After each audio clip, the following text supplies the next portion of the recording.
Jadi prinsip Ahlussunnah wal Jamaah mengajak umat kepada tauhid dan menjauhkan syirik.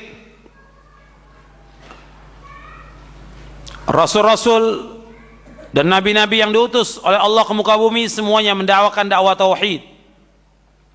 Sebagaimana Allah berfirman dalam surah An-Nahl ayat 36, surah 16 ayat 36, "Walaqad ba'atsna fi kulli ummatin rasulan an i'budullaha wajtanibut taghut."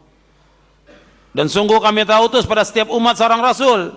Setiap rasul dakwanya an i'budullah wajtanibut taghut. Dia akan beribadah hanya kepada Allah dan jauhkan taghut. Taghut yaitu setiap apa-apa yang disembah selain Allah. Seluruh nabi dakwanya mengajak umat kepada tauhid. Makanya salaf ini mementingkan dakwah kepada tauhid, bukan memulai dakwah dengan politik, dengan masalah ekonomi atau yang lain. Mulai dakwah dengan tauhid. Sebab solusi umat yang terbesar yaitu dengan tauhid.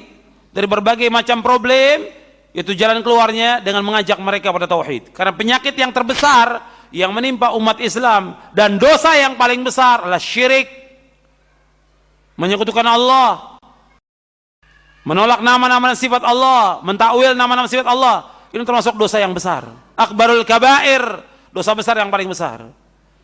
Kalau orang berbuat dosa dan maksiat, mereka akan diberikan berbagai macam cobaan dan azab. Apalagi kalau mereka lakukan dosa besar yang paling besar.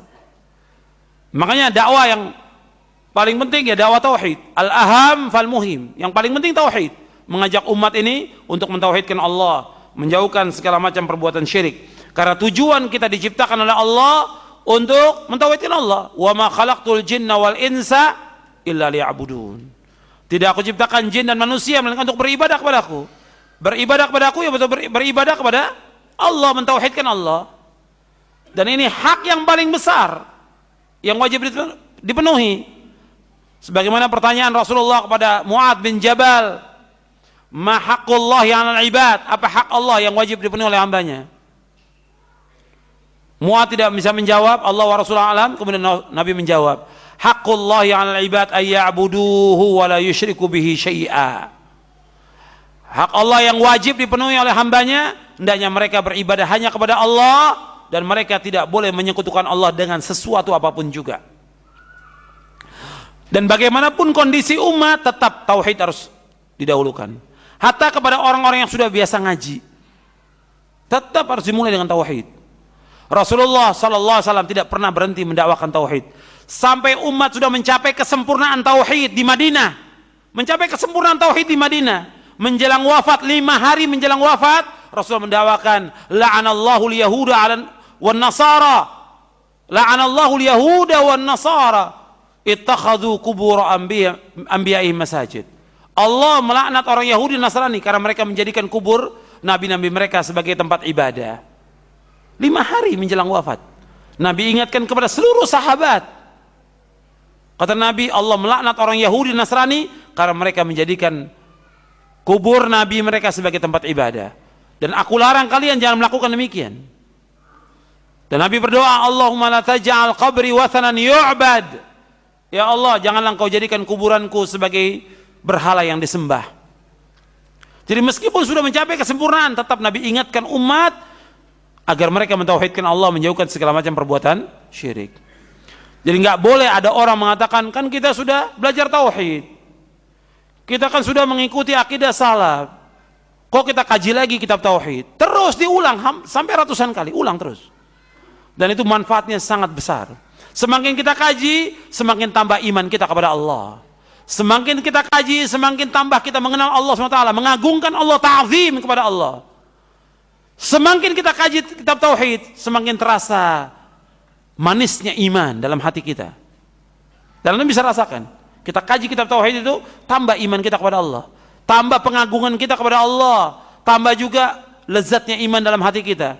Dan juga dengan kita mengkaji kitab tauhid, kita terus berusaha untuk membersihkan hati kita dari perbuatan syirk, apakah syirkun akbar maupun syirkun asghar. Makanya ini harus terus dikaji tentang masalah tauhid. Selanjutnya, yang keenam, bahwa prinsip Ahlussunnah mengajak umat ini kepada sunnah dan menjauhkan bid'ah. Prinsip Ahlussunnah mengajak umat ini kepada sunnah dan menjauhkan bid'ah.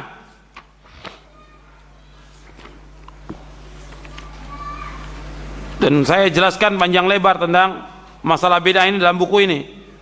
Dalam buku Syarah Aqidah Ahlussunnah wal Jamaah ini saya jelaskan panjang lebar tentang masalah bid'ah. Antum bisa lihat tentang bid'ah ini saya bahas panjang lebar. Karena banyaknya umat yang melakukan bid'ah dan dianggap bahwa itu termasuk sunnah. Bahkan orang yang mengaku dirinya sebagai Ahlussunnah wal Jamaah, tapi mereka melakukan perbuatan bid'ah dan terus melakukan bid'ah. Antum bisa lihat dari mulai pengertian bid'ah di halaman 76 ya sampai halaman 85. Itu saya jelaskan tentang bahaya bid'ah. Dan juga saya sebutkan juga dalam prinsip Ahlussunnah ini bagaimana sikap Ahlussunnah kepada ahlul bid'ah. Itu juga panjang lebar saya bahas bagaimana sikap Ahlussunnah kepada ahlul bid'ah.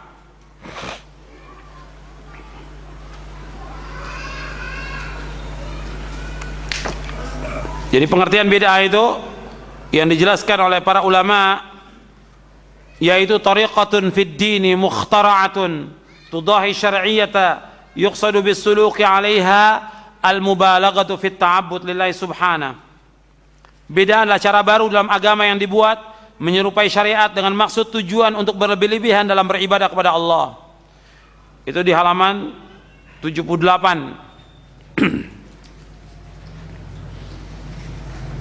Kemudian juga saya sebutkan bahwa bid'ah ini sangat berbahaya. Benalu yang merusak pohon.